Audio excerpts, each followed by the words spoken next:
Hello, আসসালামু আলাইকুম। Superstar Shakib খানের এই রজত জয়ন্তী 25 বছর পূর্তি কোয়ার্টার সেঞ্চুরিতে তার প্রাক্তনরা কোথায়? সবাই যখন শাকিব খানের এই রজত জয়ন্তী বা কোয়ার্টার সেঞ্চুরিটাকে সেলিব্রেট করছে, শুভেচ্ছা জানাচ্ছে, শাকিব খানকে সোশ্যাল মিডিয়া হ্যান্ডেলে খুদে বার্তা পাঠিয়ে, হ্যাঁ, অনেকে শাকিব খানের সাথে স্মৃতিচারণ করছে, ঠিক তখনই নেটিজনরা খুঁজে বেড়াচ্ছে কোথায় তার সাবেক দুইজনকে। অর্থাৎ আমি যাদের কথা বলছি, শাকিব খানের যে সাবেক দুই প্রাক্তন, শবনম ইয়াসমিন বুবলি ও ববি বিশ্বাসের কথা বলছি, তারা দুজন কোথায়? শাকিব খানের এই রজত জয়ন্তী বা কোয়ার্টার সেঞ্চুরির পূর্তি উপলক্ষে তাদেরকে কিন্তু কোথাও দেখা যায়নি, এবং তারা কিন্তু তাদের সোশ্যাল মিডিয়ার হ্যান্ডেলেও একটা পোস্ট করে হলেও শাকিব খানকে শুভেচ্ছা জানাতে পারতো, সেটাও কিন্তু তারা করেনি। পৃথিবীটা হচ্ছে ভাই স্বার্থের খেলা। এখানে আপনার সাথে আমার স্বার্থ যতদিন আছে, আপনার আমাকে ততদিন প্রয়োজন। স্বার্থ শেষ, খোদা হাফেজ। এখন অপবিশ্বাস বুবলি যখন ন্যাশনাল টেলিভিশনে এসে চুলাচুলি করতো, সাকিব একটা ট্রফি লাগবে লাগবে লাগবে করতো, তখন কিন্তু তাদের শাকিব খানের পারমিশন নেওয়ার প্রয়োজন পড়ে নাই। যখনই শাকিব খানের বাসার এন্ট্রি বা অফিসের এন্ট্রি তাদের ক্লোজ হয়ে গেছে, তাদের এই সমস্ত কাদা ছড়াছড়িতে বিরক্ত হয়ে শাকিবের পরিবার, শাকিব খানের পক্ষ থেকে বলা হয়েছে যে তারা শাকিব খানের বাসায় বা শাকিব খানের অফিসে আসতে পারবে না। তারপর থেকেই কোথাও যেন তারা শাকিব খানের প্রতি কি বলবো, এক ধরনের রিভেঞ্জ নিচ্ছে। দেখেন, গতকালকে কিন্তু নেটিজনরা খুব খুঁজেছে, যে আমি অপেক্ষা করেছিলাম যে হয়তো তারা একটা কিছু পোস্ট করবেন, তারা দুজনের কেউই কিন্তু কোনো ধরনের পোস্ট করেননি। আপনি শবনম বুবলি পোস্টে যান, সোশ্যাল মিডিয়া হ্যান্ডেল যান, বা অবিশ্বাসের হ্যান্ডেলে যান, অবিশ্বাস কোথায় সেলিব্রেট করছেন? দুবাই ফ্যাশন শো সেলিব্রেট করছেন।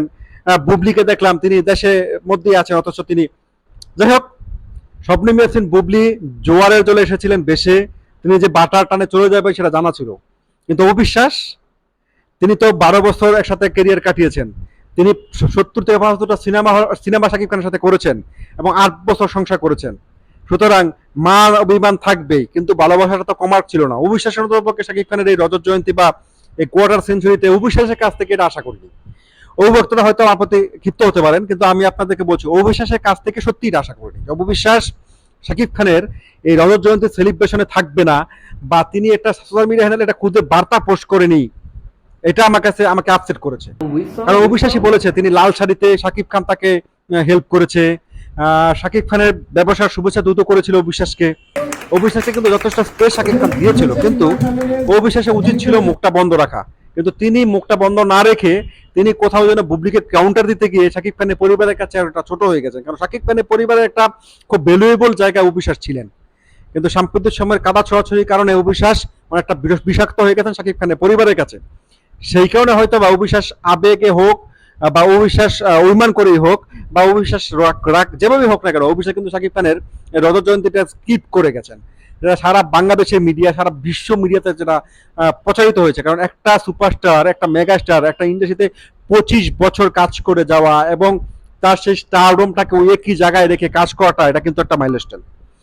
সেদিনে তার প্রাক্তনদের কোনো লাপাত্তা ছিলেন সবাই, বিশেষ করে অবিশ্বাস লাপাত্তা। অবিশ্বাস শাকিব খানকে নিয়ে কোনো কিছু বলেননি, এবং অবিশ্বাসের পক্ষ থেকে অন্ততপক্ষে একটা খুদে বার্তা সাকিবিয়ানরা এক্সপেক্ট করেছিল যে অপুদি হয়তো বলবে কিছু, কিন্তু অবিশ্বাসও কিন্তু বলেনি, যেটা সাকিবিয়ানদেরকে হতাশ করেছে।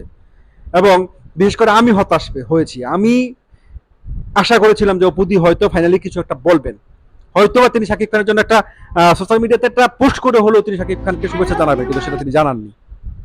এটা প্রমাণ হচ্ছে যে সত্যি সত্যি শাকিব খানের বাসা বা অফিসে তাদের যাতায়াত বন্ধ করে দেওয়া হয়েছে, এই বিষয়টা কিন্তু প্রমাণ করে।